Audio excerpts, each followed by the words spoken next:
हर हर महादेव। नमस्कार सांग माने, ये हूँ मोर एक नुआ वीडियो।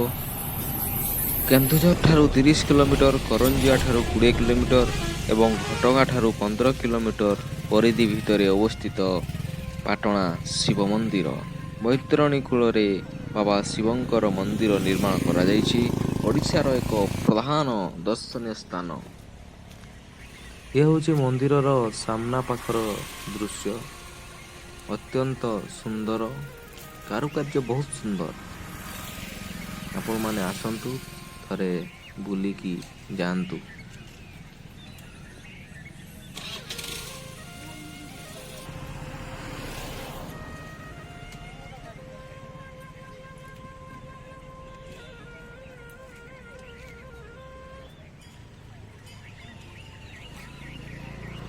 मंदिर को लगी पार्किंग व्यवस्था मध्य उपलब्ध अछि।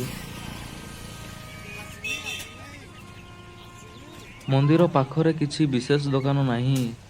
आपण मानंकु पाटणार मार्केट जाई जिनिस किछि किनिबा पई पड़िबो।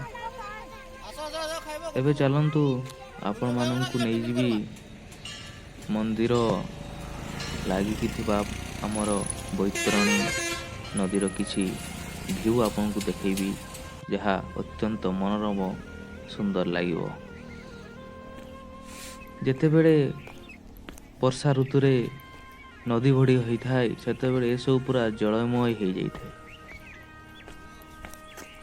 पूरा जलमय, पूरा निर्मल जलराशि अत्यंत सुंदर देखा जाउछि। ए सबु टोटाल जलमय हो जाइथाय जेबे बन्या आसी थाए नदी रे। संध्या समय आपण माने निहाती केबे आसंतु बुलिया पई, देखिकी जानतु पाटणा शिव मंदिर। वर्षर प्रत्येक समय रे लोक देखिया पई एठी आसंती। भगवान को स्थान पुणी देखाबो आउ गोटी नुआ वीडियो रे।